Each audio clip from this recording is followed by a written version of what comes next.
퇴근길에 좋은 파트너 YTN 뉴스 FM 뉴스 정면 승부. 네, 뉴스 정면 승부 3라운드 문을 열겠습니다. 오늘 제가 마지막 방송이라는 이야기를 드렸는데요. 감사하게도 많은 분들이 문자 보내주셨습니다. 2696님은요. 뉴스 정면 승부 진행자가 바뀐다니 애청자라서 너무 뜻밖이네요. 아쉬워요. 라고 의견 주셨고요. 7381님은요. 그동안 깊이 있는 방송으로 시사를 잘 알게 되었습니다. 고생하셨습니다. 건강하세요. 네, 7381님도 건강하세요.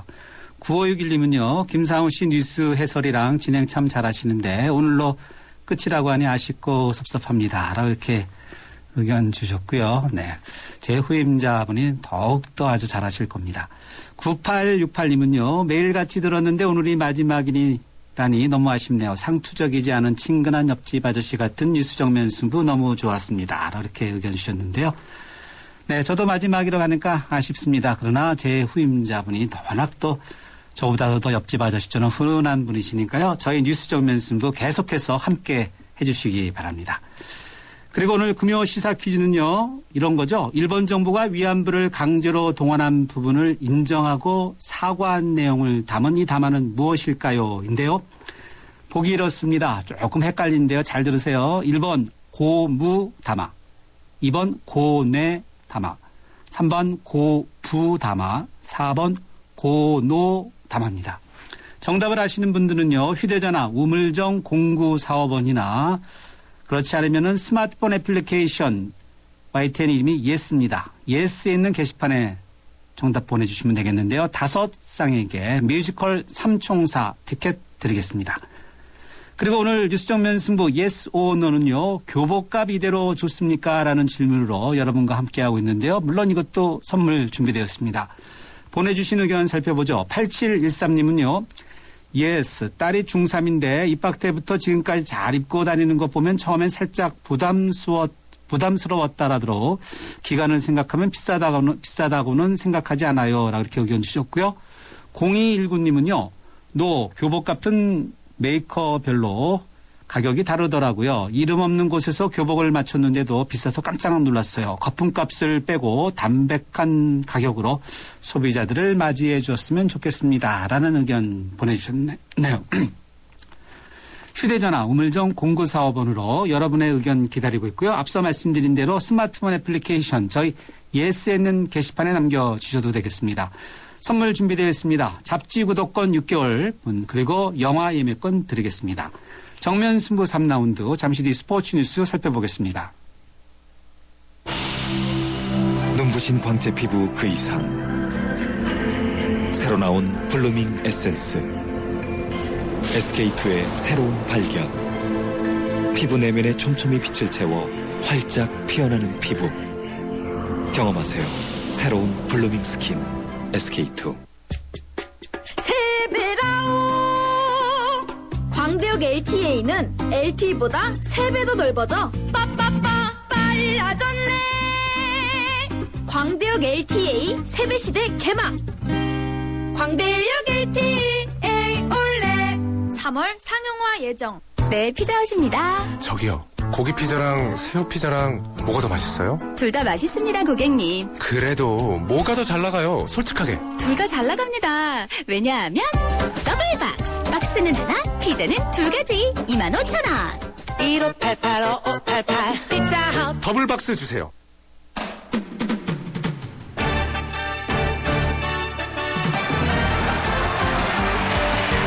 네, 스포츠 소식 알아보겠습니다. 일간 스포츠의 이은경 기자 연결되어 있습니다. 이 기자 안녕하세요. 네, 안녕하세요. 네, 프로야구 소식부터 알아보죠. 추신수 선수 정말 대단한 선수인데 메이저리그 추신수 선수가 텍사스로 이적한 다음에 첫 번째로 타석에 섰다고요? 예, 오늘 미국 애리조나주 서프라이즈 스타디움에서요. 메이저리그 시범경기 개막전이 열렸습니다. 여기서 텍사스의 추신수 선수가 캔자스 시티를 상대로 1번 타자 겸 좌익수로 선발 출전을 했습니다. 추신수가 지난 겨울에 텍사스하고 7년 동안 무려 1억 3천만 달러, 한국 돈 약 1,380억 원에 그야말로 이 초대형 계약을 맺고 이적했는데요. 그 이후로 첫 공식 경기입니다. 추신수 선수가 1회초 첫 타석에서는 이 왼손 투수 브루스 첸을 상대로 삼진을 당했고요. 텍사스가 2대0으로 앞선 2회 초 2사 1, 2루에서 두 번째 타석에 나섰는데 이때는 2루 땅볼에 그쳤습니다. 론 워싱턴 감독은 3회 말 수비 때 추신수를 브라이언 피터슨으로 교체를 했고요. 이로써 오늘 추신수의 공식 기록은 2타수 무안타, 삼진 1개가 됐습니다. 오늘 텍사스의 선발로 나선 일본인 투수 다루비쉬 유는요, 최고 구속 151km 직구를 선보이면서 2이닝 2피안타 무실점, 탈삼진 4개의 아주 좋은 기록을 냈고요. 경기는 텍사스의 11대7 승리로 끝났습니다. 네, 추신수 선수가 초대형 계약을 맺은 다음에 첫 번째 시범 경기 했는데 이 돈 많이 받고 잘 못한다 소리 안 나오게 잘했으면 좋겠네요. 네, 그렇죠? 뭐 아직은 시범 경기니까 그렇죠? 네. 뭐 좀 알기 어렵고요. 네. 말씀드린 것처럼 내일 새벽 5시부터 류현진 선수가 또 시범 경기 첫 등판에 나섭니다. 네, 알겠습니다. 자, 이번에는 이상화 선수 이야기 들어보죠. 동계체전에 출전했나 봐요. 예, 오늘 스피드 스케이팅 여자 1000m 경기가 열렸는데요. 뭐 사실 결과는 볼 것도 없었죠. 가볍게 우승을 네. 했습니다. 서울대표로 출전을 해서 네. 기록은 1분 19초 61로 우승을 했고요. 이상화 선수가 여자 일반부에 처음으로 나섰던 지난 2012년 이후로 3년 연속 우승을 차지를 했고 대학부에서 출전했던 2011년까지 합하면 동계체전 1000m에서 4년째 1위를 기록했습니다. 역시 쇼트트랙 500m 여자 일반부에서는 박승희 선수, 또 여고부에서는 공상전 선수 이렇게 소치올림픽에 나갔던 선수들이 모두 가볍게 1위를 했고요. 한편 이상화 같은 경우는 어제 열린 500m에서는 기권을 하고 오늘 1000m에 출전을 했습니다. 사실 소치 동계올림픽에서 이 금메달에 대한 이 엄청난 중압감을 이겨내고 경기를 소화를 했고요. 또 이상화 선수는 일정이 끝난 후에도 이제 다른 종목 선수들 응원하다가 대회가 다 끝난 다음에야 입국을 하는 바람에 굉장히 피곤했을 텐데 입국 사흘 만에 이제 오늘 또 경기를 치르면서 살인 일정에 대해서 선수를 전혀 고려하지 않은 게 아니냐 이런 비판도 많이 나왔거든요. 하지만 이상화 선수 오늘 대한체육회 주최 체육대상을 수상하는 자리에서 강요 때문에 억지로 출전한 것은 아니다 이런 인터뷰를 했습니다. 아주 담담한 그런 이야기를 했네요. 네. 네. 소치 동계 패럴림픽이 또 시작하죠?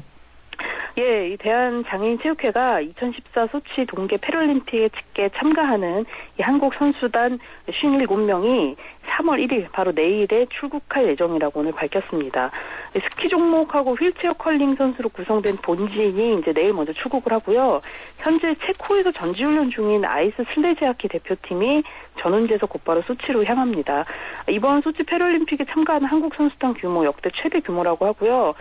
소치 동계 패럴림픽은 한국 시간으로 3월 8일 새벽에 개막을 해서 17일 동안 이제 열립니다.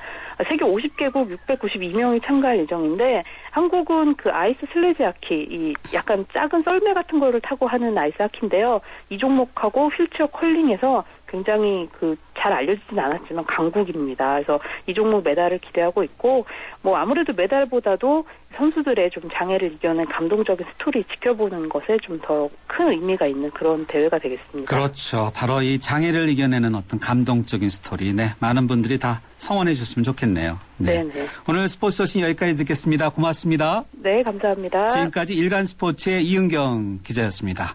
금요일 저녁 보통 차가 많이 막히는데 그런지 안 그런지 확인해 보겠습니다. 김미란 캐스터. 네, 뉴스 정면승부 교통정보입니다. 네, 그렇습니다. 금요일 저녁 시간답게 도심이나 주요 중심으로 교통량이 상당히 많은 모습인데요. 우선 올림픽대로는 하남 방면 일단 방화대교부터 성산대교까지는 서행입니다. 다시 여의하류 나들목에서 한강대교 사이로 속도가 내려가 있는데요. 동작대교에서 반포대교 구간 4차로에서는 추돌 사고까지 났습니다. 이 때문에 청담대교까지 정체가 되고 있으니까 이동하실 때는 참고하셔야겠습니다. 반대 공항 쪽 으로 청담대교부터 가양대교까지 긴 정체가 이어져 있는데요. 한남대로 따라 계속해서 강남 쪽 진행이 많이 어렵습니다. 지금도 남산 1호 터널 이전부터 한남동 오거리까지 길게 밀려 지나고 있고요. 남산 2, 3호 터널도 모두 강남 쪽으로 속도가 내려가 있습니다. 지금 세종대로는 광화문 사거리에서 시청주로 밀려 지나고 있고요. 양화로는 동교동 상거리부터 홍대 입구역까지 양 방면이 밀립니다. 뉴스 정면승부 교통정보였습니다.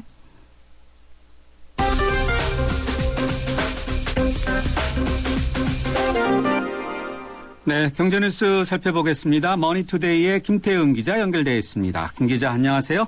네, 안녕하세요. 이번에 아주 이 초대형이 뭐라 그럴까요? 이게 참 경기 고양 킨텍스에서 서울 삼성역 구간을 잇는 초대형 이는 도로 광역 급행철도가 건설된다는 이야기가 나왔는데 어떤 내용입니까? 네, GTX는 원래 세 곳에 건설될 예정인데요. 예비 타당성 조사에서 경제성이 확보된 고양 킨텍스와 서울 삼성역 구간이 먼저 건설되게 됐습니다.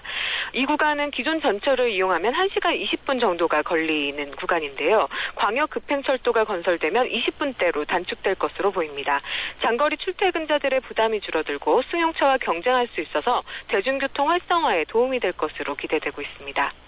네, 일산 고양에 사시는 분들에게는 아주 굉장히 반가운 소식일 것 같아요. 그렇죠? 네, 그렇습니다. 네. 네, 제대로 될지 좀 더 지켜봐야 될 것 같긴 한데요. 네.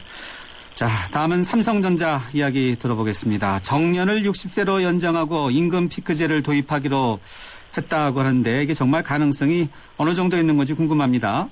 네, 삼성전자가 만 55세였던 정년을 만 60세로 늘리고 대신 만 55세 때 임금을 기준으로 해서 56세에는 90%, 57세에는 81%로 이렇게 차차 줄여나가서 60세 때는 60%의 임금을 받도록 임금 피크제를 도입하기로 했습니다.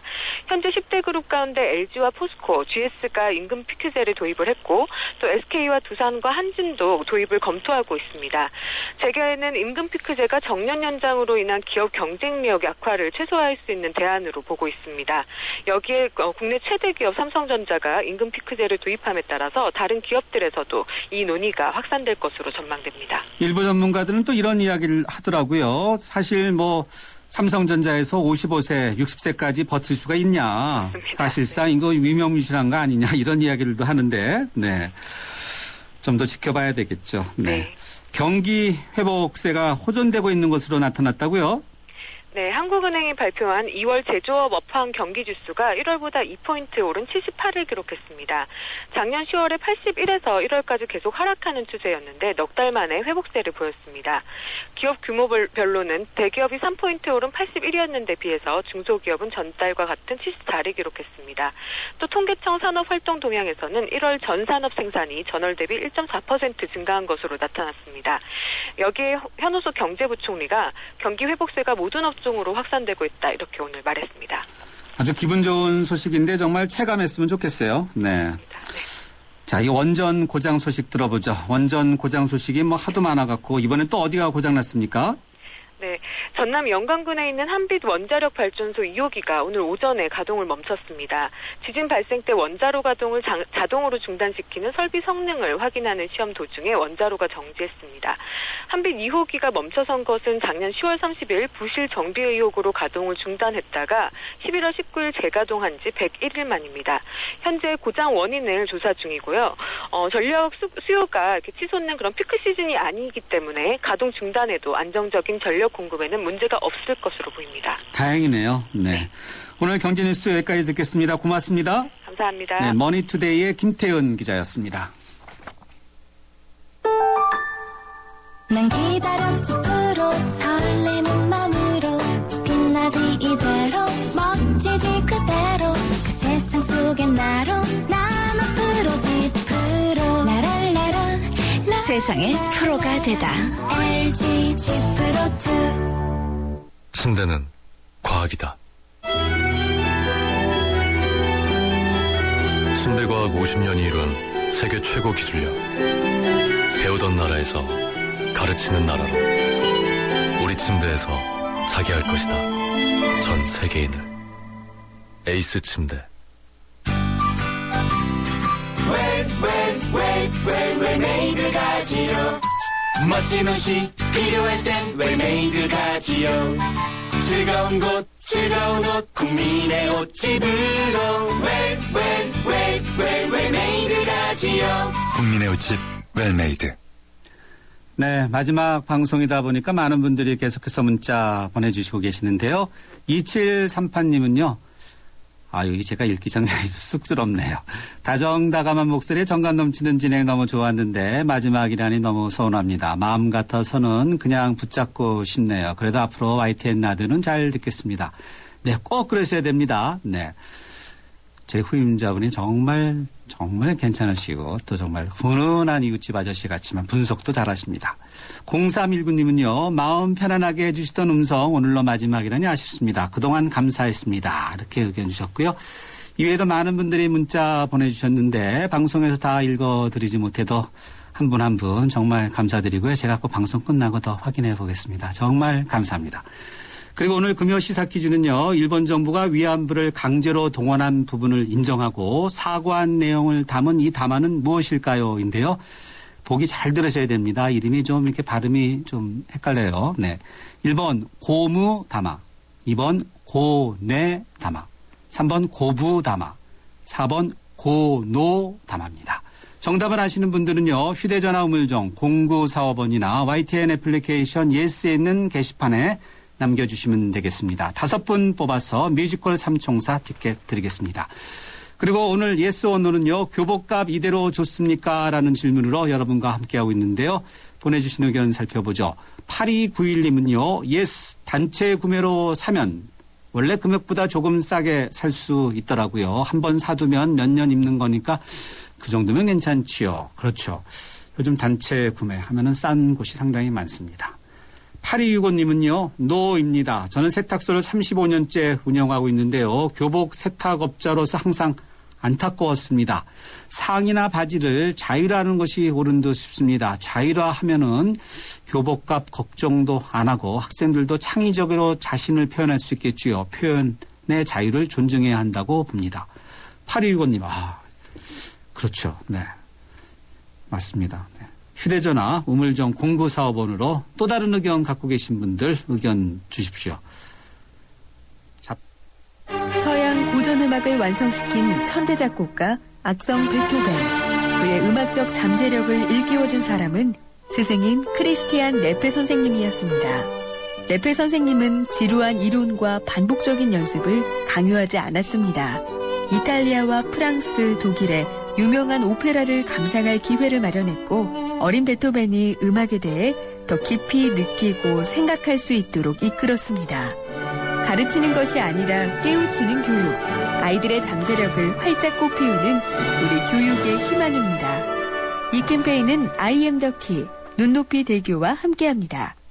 살아있는 뉴스 깨어있는 방송 한국의 뉴스 채널 YTN 뉴스 FM. 네, 뉴스 정면 승부 4라운드 문을 열겠습니다. 여러분과의 대화창은요. 휴대전화 우물정 0945번 그리고 스마트폰 애플리케이션 라디오에 있는 예스 저희 이름인데요. 게시판으로 활짝 열어놓고 있고요. 잠시 뒤에는요. 새남자의 정치수다 강지원 변호사님 그리고 하호영 기자 그리고 제가 함께하도록 하겠습니다. 잠시 뒤에 뵙겠습니다. 하나의 창을 위해 두 겹의 유리를 도어마다 3중 밀폐 소음 차단을 리퀴드 메탈 디자인을 더해 더 완벽한 콰이어트 튜닝을 완성하다. 알페온에게 럭셔리란 고요함 속에서 느끼는 편안함. 럭셔리 for professionals 2014 알페온. 세배라오. 광대역 LTA는 LTE보다 3배 더 넓어져 빠빠빠 빨라졌네. 광대역 LTA 3배 시대 개막. 광대역 LTA 올레 3월 상용화 예정. 웰메이드 가지요. 멋진 옷이 필요할 땐 웰메이드 가지요. 즐거운 곳 즐거운 옷 국민의 옷집으로 웰메이드 가지요. 국민의 옷집 웰메이드.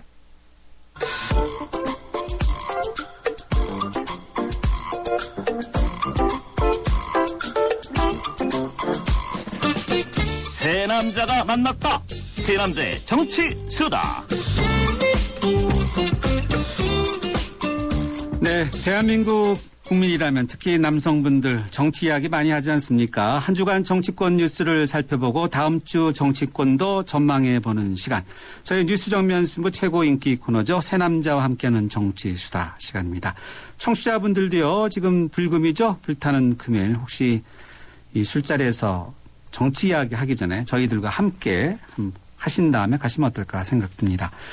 짧은 문자는 50원, 긴 문자는 100원의 유료 문자인데요. 휴대전화 우물정 0945번으로 여러분의 의견 기다리고 있습니다. 이 자리에는요. 지난 18대 대선 후보였던 강주현 변호사님 그리고 한겨레 정치부의 하호영 기자 함께합니다. 두 분 안녕하세요. 안녕하세요. 네, 안녕하세요. 항상 저희가 이제 이 점수로 시작했는데 네. 한번 점수 한번 또 시작해 볼까요? 강 변호사님은 이번 주 정치권 어떻게 점수 주십니까? 항상 똑같나요? 아니 근데 하여튼 우리나라 정치권 웃기는 게요. 네. 그렇게 싸움박질을 한편에 하면서도 네. 또 일을 하는 때가 있어요. 네. 그렇긴 해요. 그러니까 금년만 하더라도 이제 네. 금주만 네. 하더라도 25일이었죠. 대통령 취임 1주년. 네. 그래서 뭐 이 담화 그렇습니다. 경제혁신 3개년 계획도 나왔고요. 네. 그렇게 국회가 문을 이제 임시국회 문을 닫는 게 이제 오늘인데. 네. 그런데 이 법안도 처리 하나도 안 했다. 한참 욕을 먹더니 네. 또 오늘 또 130여 건을 통과시켰어요. 그래서 세비를 받나 봐요. 네, 그러니까 이 빵점인데 원래 빵점인데 막판에 또 예. 덮어쓰기라고 하죠. 네, 컴퓨터로 하면요. 이렇게 네. 뭐 또 일은 또 한쪽에서 네. 하는 걸 보면 그래도 50점 탈행이 50점. 아닐까 또 이렇게 생각을 하는데 네. 하여튼 재미있는 우리나라 정치판입니다. 네. 50점. 하영 기자는 열심히 쓰고 있는데 점수를 몇 점 줄까 고민하면서 지금 쓰고 계시는지 모르겠는데 몇 점 주시겠어요? 사실은 오늘 국회의 모습이 네. 말씀하셨던 것처럼 50점을 줄 만큼의 일을 했는지에 대한 고민은 저는 좀 있습니다. 왜냐하면 네. 국회가 진즉에 만들었어야 할 여러 가지 법안들을 네. 급하게 만든 측면이 없지 않아 있고 네. 좀 이따도 설명을 드리겠습니다만 꼭 통과시켰어야 할 법들도 제대로 통과시키지 못한 법들도 있어서 네. 저는 조금 더 짜게 주고 싶습니다. 그럼 몇 저는 한 점이에요? 30점 정도 주겠습니다. 완전 역전됐네. 역전됐네. 그전에는 항상 우리 강 변호사님보다 좀 많이 주셨는데 오늘 어떻게 좀 경향성이 좀 제가 마지막이라서 그런가요? 완전히 좀 바뀐 것 같아요. 냉정하게 좀 해보려고 냉정하게. 합니다. 그 전까지 또 냉정하지 않았나 그런 생각도 드는데. 네. 자, 앞서 강 변호사님께서 25일 박근혜 대통령 취임 1주년 언급해 주셨는데 경제혁신 3개년 계획을 담은 이제 담화문 발표가 상당히 오랜 시간 동안 이렇게 텔레비전을 통해서 중계되고 있었는데 강 변호사님은 이 경제혁신 3개년 계획을 발표하는 이 기자회견이라고 해도 될까 모르겠는데. 담화문 발표죠. 담화문 발표. 예, 네. 예. 일문일답은 없었어요. 일문일답을 별로 안 좋아한다는 그런 얘기도 있어요. 일각에서는 뭐 네. 울렁증이 좀 있어서 그렇다 이런 네. 얘기도 담화문 있는데. 발표. 네. 네.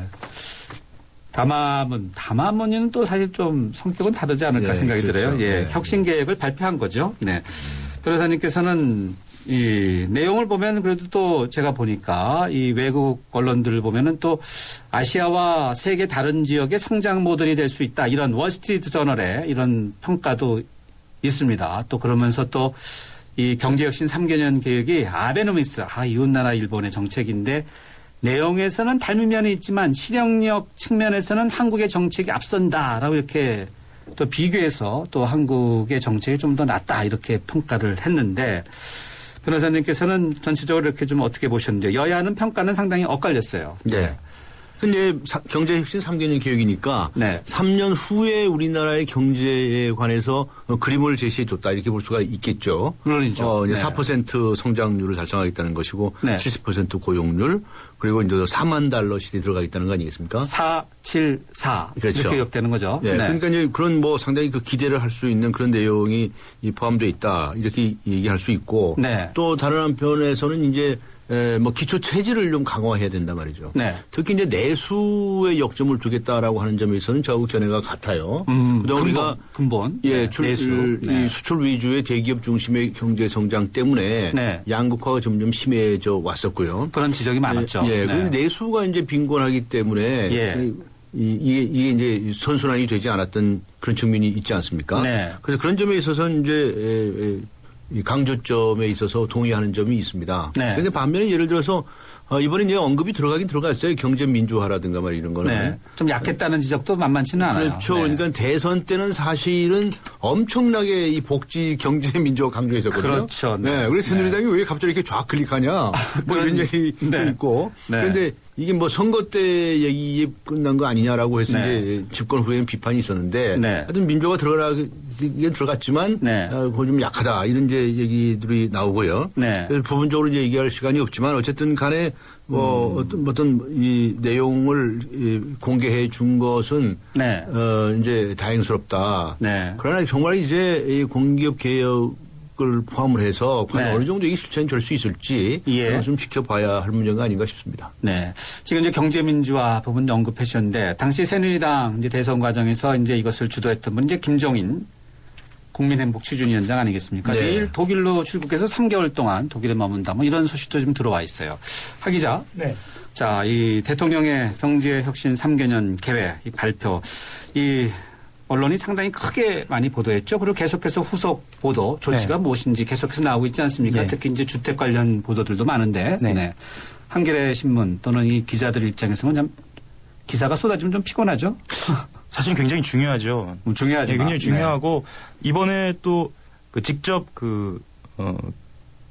담화문을 진행을 하면서 네. 디테일하게 어느 부분에 좀 더 무게감이 실리는지 말하자면 네. 우선순위를 두는지에 대해 사실 관심이 좀 있었어요. 네. 아까 강 변호사님께서도 말씀하셨는데 네. 저희들이 봤을 때는 기초가 튼튼한 경제, 역동적인 혁신 경제, 네. 내수 수출의 균형 경제 네. 이거는 모든 것이거든요.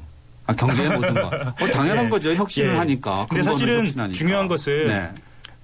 대통령께서 기치를 내걸고 네. 슬로건을 내걸고 네. 말하자면 어떤 우선순위를 둘 것인가에 대한 보다 분명한 제안이 있어야 하지 않았느냐라는 어떤 그러니까 기자들 사이에서는 그런 이야기가 있죠. 말씀하셨던 것처럼 경제민주화나 복지공약에 대한 이야기도 좀 더 분명하게 언급해 주셨으면 더 좋았을 것 같고 그리고 장밋빛인데 이 경제 혁신에 대한 부분도 좀 더 구체적이었으면 좋겠다라는 생각도 좀 들고요. 예, 그렇습니다. 네, 그 발표하면서 끝에 이제 통일 대박과 관련해서 이제 통일준비위원회 관련 그런 것도 있지 않았습니까? 예. 이제 강 변호사님께서는 이제 대통령이 이제 통일 대박론에서 통일준비위원회를 구성하자 했는데 참 이 부분은 이제 박근혜 대통령이 상당히 중시하는 것 같아요. 네. 그래서 저는 이제 앞에 그 담화문에서 사실은 좀 시간이 없어서 다 말씀 못 드렸지만 네. 여러 가지 면에 있어서 좀 부족한 면도 있다고 생각해요. 예를 들어서 농업을 어떻게 하겠다라고 하는 얘기를 이렇게 강조된 점이 별로 없습니다. 식품을 어떻게 하겠다든가 말이죠. 그러니까 일일이 따지다 보면 어느 쪽에 역점을 두느냐. 예를 들면 과거의 개발 시대의 그런 연장선상. 네. 그러니까 고 박정희 대통령을 연상시키는 네. 이제 그런 점이 있었다라고 하는 것도 얘기할 수가 있겠는데요. 조금 전에 네. 통일준비위원회 말씀하셨지만 예. 사실은 통일준비회라는 게 따로 필요한 것이 아니라 예. 지금 있는 통일부라는 부처가 있지 않습니까? 그렇죠. 이 통일부가 통일준비부입니다. 그러네요. 아, 그렇지 않습니까? 지금 통일도 안 되는데 무슨 통일부입니까? 이 통일부라는 게 자체가 통일 준비를 하라고 만든 거 아니겠어요? 남북 협상도 그러네요. 하고 네. 남북 대화도 하고 말이죠. 예, 그런 것인데 그동안에는 사실은 이 구체적인 이 여러 가지 시나리오에 따른 준비가 네. 부족한 것이 사실입니다. 그래서 저는 이 통일준비위원회를 이제 어떻게 만들지가 이제 궁금한데 일단 뭐 이렇게 준비라고 하는 점을 강조하기 위해서 네. 이런 이제 기구를 만드는 것에 대해서 뭐 좋다고 생각을 해요. 근데 저는 여기서 주문하고 싶은 게 있습니다. 뭐죠? 이게 남북 문제, 통일 문제에 대해서는 말이죠. 네. 정말 남남 갈등부터 해소해야 됩니다. 아, 우리 남남 갈등. 네.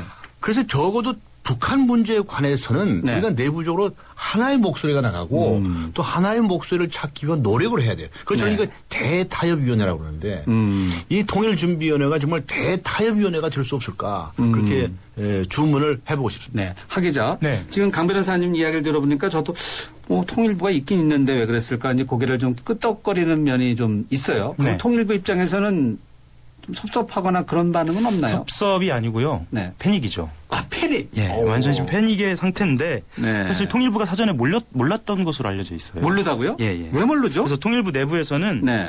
통일부 앞으로 어떻게 되는 거냐 이런 자주 섞인 이야기도 나옵니다. 공무원들 사실- 입장에서는 이게 어떻게 보면 밥줄이라고 그러지 않습니까? 이게 사실은 옥상옥이 될 가능성도 좀 있고요. 그래요? 아까 변호사님께서 말씀하셨지만 통일부가 해야 할 일들이 지금 남아 있는데 네. 그것에 대해서 사실 지금 청와대가 주도하는 부분들이 굉장히 많거든요. 통일 네. 준비 설치 이전에도. 그렇겠죠. 그런데 네. 이제 위원회까지 설치되면 통일부는 좀 어떻게 되는 것이냐. 이런 좀 그런 자주 섞인 이야기도 좀 나오고 있습니다. 지금 네. 사실은 어찌 보면 이건 좀 굉장히 좀 심각한 상황이기도 하죠.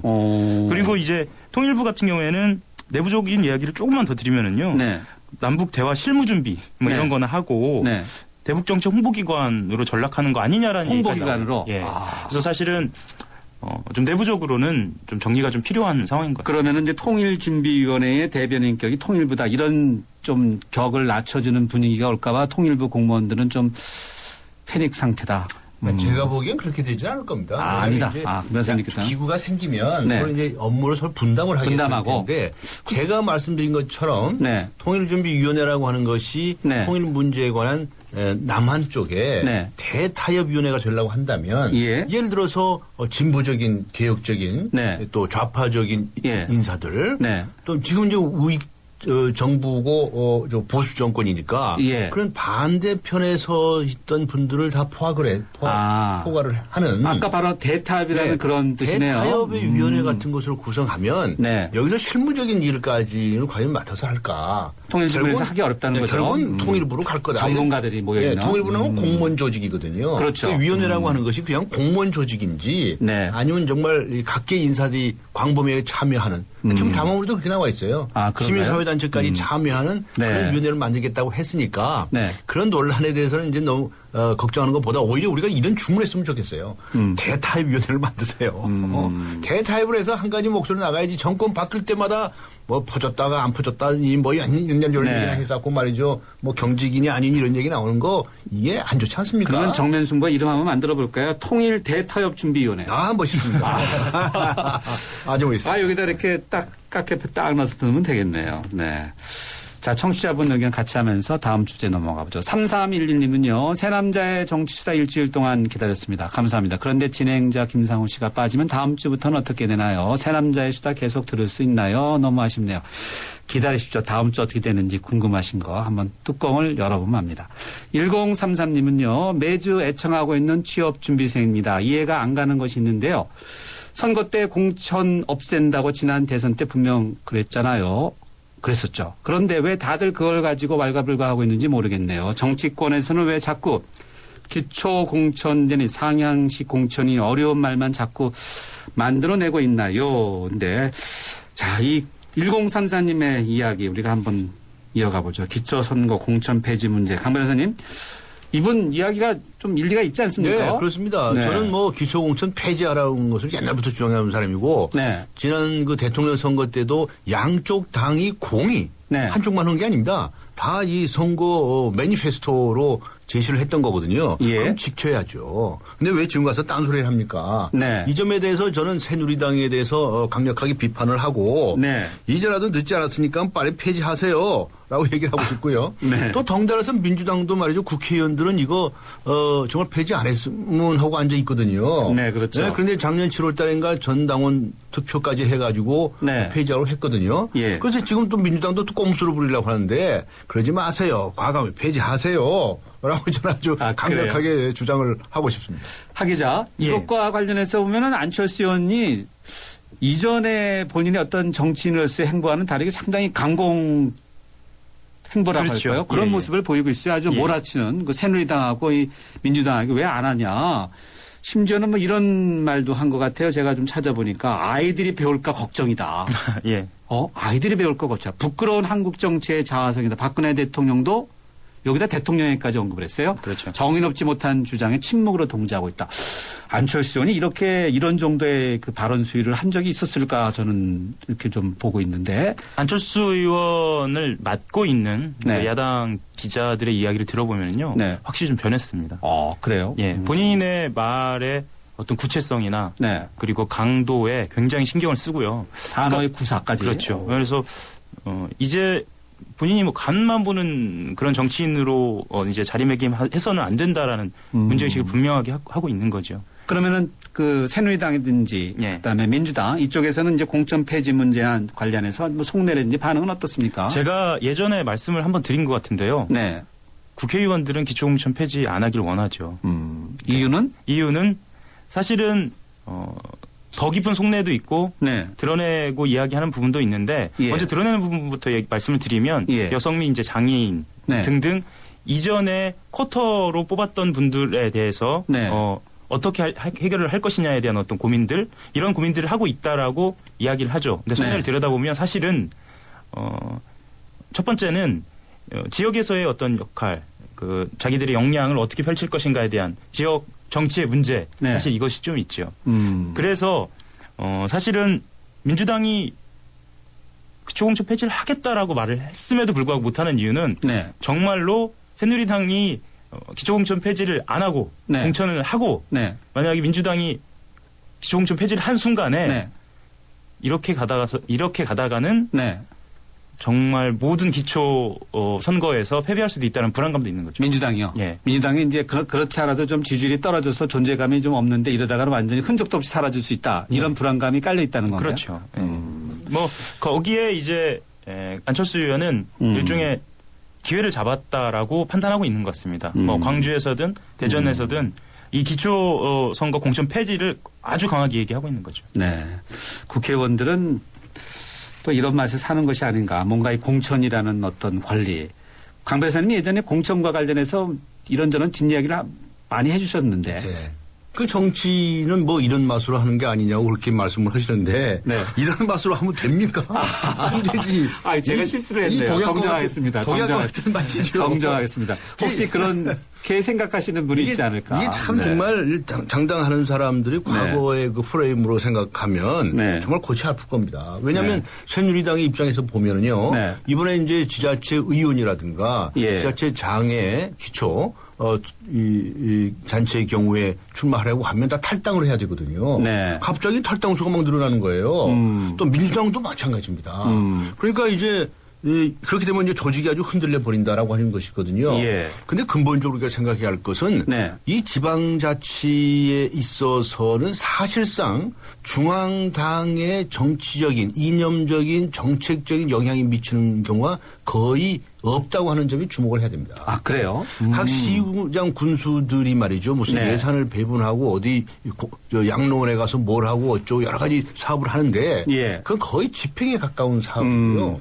거기에 예를 들어서 무슨 보수다 진보다 좌파다 우파다 이렇게 싸울 만한 일이 거의 다 없습니다. 그래서 일본 같은 경우에는 네. 정당이 다 존재함에도 불구하고 예. 무소속들이 그렇게 많아요. 아, 무소속. 네. 네. 그래서 이제 이 지역 정치에까지 이 중앙 정치의 이 패거리 작당 정치가 침투하게끔 놔두지 말자라고 해서 없애자는 거거든요. 그럼 빨리 없애야죠. 네. 그런데 어느 한쪽만 없애기에는 정말 이게 이 현실적인 타격이 올 가능성이 많아요. 제로섬 게임처럼 네. 그러니까 사실은 이 3당이든 되든 4당이 되든 이 법으로서 아예 똑같이 폐지를 해야지 네. 어느 한쪽만 하고 어느 한쪽만 안 하게 되면 네. 이 골치 아프지죠. 그러니까 민주당이 좀 고민에 빠진 겁니다. 그러니까 쉽게 말하면 한쪽에서 나쁜 짓 하는데 네. 나쁜 짓인 알면서도 따라갈 수밖에 없는 묘한 상황에 처해 있는 거죠. 지금 보면요, 하 기자, 초반에 새누리당은 좀 이런 왜 대선 공약을 안 지키냐는 비난을 맞으면서도 뚜벅뚜벅 잘 가고 있는 것 같아요. 네. 바로 이런 공천 폐지 문제에 대해서. 네. 그래서 새누리당이 선거를 잘하는 겁니다. 그래요? 예. 그런 선거 잘하면 됩니까? 잘못해야지. 저희 같은 매니페스토 이 운동가들은 말이죠. 네. 만일에 이번에 공약을 안 지키잖아요. 여당, 야당 어느 당이 됐든지 간에. 그러면 아주 몰표로 떨어뜨려 버려야 돼요. 몰표는 낙서래. 그래야 야 매니페스토 정말 무섭다. 이거 안 지켰다 그러면 다 몰살이다. 이런 생각을 갖게 해야죠. 네.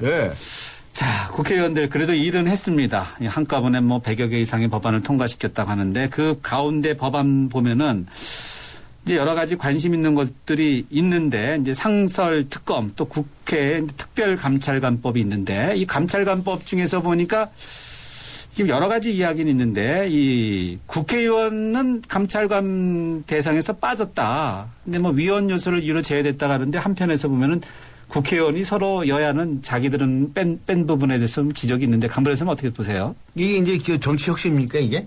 네? 자기들은 다 빼먹고서 자기들은 감찰 안 당하겠다는 거 아닙니까? 여기에 여야가 없어요. 똑같아요. 세상에. 원래 근데 이번에 이 특별감찰관전 이 얘기가 나온 것은요. 네, 그렇죠. 이 고위 공직자들 전반에 걸쳐서 그동안에 이 기존의 검찰이나 법원에서 너무나 정치검찰 노릇을 해오고 정치판사 노릇을 해왔다. 네. 그래서 이제 그 부패를 척결하자는 가장 기본적인 데서 출발한 거거든요. 그렇죠. 이 대통령 친인척 여기만 해당되는 게 아닙니다. 고위 공직자들, 국회의원은 당연히 포함되고요. 판사, 검사들까지 무슨 못된 짓 하는 게 있는지 그걸 전문적으로 앉아서 맨날 이것만 수사를 하세요. 조사를 하세요. 라고 해서 만들려고 그런 거예요. 근데 국회의원 쪽에서 이제 위헌 요소가 있어서 빠졌다는 무슨 위헌이에요? 이제 법률 전문가시는가? 뭐가 위헌입니까? 삼권 분립이라고 그러는데요. 삼권 분립 때문에 그렇다는 거거든요. 네. 그런데 보세요. 국회의원이 돈을 받아 먹었다. 그러면 검찰이 조사합니까? 안 합니까? 그동안 얼마나 많이 조사했습니까? 조사했죠. 그것도 삼권 분립입니까? 도둑놈 사기꾼 자는데 무슨 놈이 삼권 분립입니까? 말도 안 되는 이야기지. 그래서 그건 궤변에 불과한 것이고요. 궤변이다. 그러면요. 이건 절대로 이거는 이 삼권 분립과 관계없이 비리에는 가차없이 조치를 해야 한다. 네. 하 기자. 너무 미흡하다 이렇게 생각합니다. 자, 이 바로 이제 그 감찰 대상 대통령의 배우자 뭐 사촌의 친적이라든지 이런 공무원들에 대해서 이제 감찰하는 거. 네. 이제 국회의원 빠지는데 여야 국회의원들이 이런 거 상당히 서로 짝짝꿍이 잘 되나 봐요. 뭐 그렇다고 봐야죠. 그래요? 예. 네. 선거를 앞두고 있으니까요. 자, 아마 고민이 많을 겁니다. 선거. 그럼 선거 이야기 해볼까요? 6.4 지방선거가 지금 거꾸로 해보면 한 D-100일 정도 되는 것 같아요. 네. 이제 서울시장에 정몽준 의원이 출마한다고 선언을 했고 일요일 날 출마 선언을 한다고 하는데 또 경기지사에는 또 남경필 중진 의원도 출마를 검토하고 있다 하는데 이런 거 보면 새누리당이 상당히 뭔가 앞서가는 것 같아요. 언론의 주목을 받죠, 당연히. 이런 그럼요. 거. 이 경선 흥행이 아마도 성공을 할 것으로 보이고요. 민주당이 기존에 지난해 말 여론조사에서 앞서갔다고 한다면 네. 이 보통 우리가 이제 컨벤션 효과로 부르는데 네. 이 경선을 통해서 개혁적인 이미지의 후보들이 나오면서 네. 새누리당이 많이 유리할 것이다라고 보는 시각들이 많습니다. 네.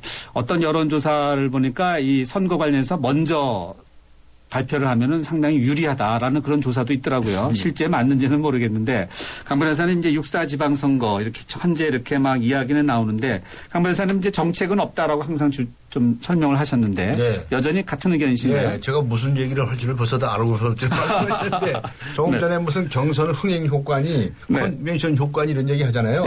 이게 다 쓸모없는 겁니다. 왜요? 이거 국민들을 두고 장난좀 치는 겁니다. 장난이다. 이거 이미지 선거하는 거고 이벤트 선거하는 거거든요. 네. 지금 말이죠. 뭐 정몽준 의원이 남경필 의원 방금 말씀하셨는데 또 야당 쪽에서 뭐 박원순 시장이나 뭐 다른 후보자를 얘기도 나올 텐데 그 사람들이 내놓는 정책이 뭐냐 말이죠. 그걸 내놓고 얘기를 해야 돼요. 지금쯤 말이죠. 우리나라 언론에서는 말이죠. 해야 할 일이 있습니다. 제가 신문사 사장이고 방송사 사장이라면 이렇게 지시할 거예요. 뭔지 아십니까? 예를 들어서 여러 의원들 봅시다. 우선 정몽준 의원. 출마할 가능성이 있잖아요. 그러면 이가 어떤 정책을 내놓을 가능성이 있는지. 그래서 과거에 7선을 했다며 국회의원 7번 했다면서요. 그러면 과거에 어떤 것에 찬성 투표를 던지고 반대 투표를 했었는지 어떤 활동을 했는지 또 남경필 의원의 경우도 마찬가지고 또 반대쪽으로 박원순 의원 같은 경우에는 2년 몇 개월 동안 서울시장 하면서 어떤 정책을 폈는지 그리고 과거에 시민운동할 때는 어떤 성향을 가졌는지 따라서 앞으로 어떤 정책이 나올 것 같다든가 이런 걸 분석해가지고 내줘야지 기자님들은 뭐 하는 거예요 도대체. 오늘 시간이 다 됐네요. 하 기자 지금 인상 팍팍 쓰고 있는데 다음 시간에 좀 발언할 기회 드리겠습니다. 오늘 시간이 좀 부족해서 여기까지 마무리했습니다. 언론 정말 책임을 져야죠. 저 역시 그런 막중한 책임을 느낍니다. 두 분 감사합니다. 당신의 베이스 캠프는 어디입니까? 어디로 가야 할지 모른다면 방향이 될 것이고 계속 가야 할지 망설인다면 용기가 될 것입니다. 베이스 없는 정상은 없습니다. 세상의 베이스가 되다. 포스코. 하나의 창을 위해 두 겹의 유리를 도어마다 3중 밀폐 소음 차단을 리퀴드 메탈 디자인을 더해 더 완벽한 콰이어트 튜닝을 완성하다.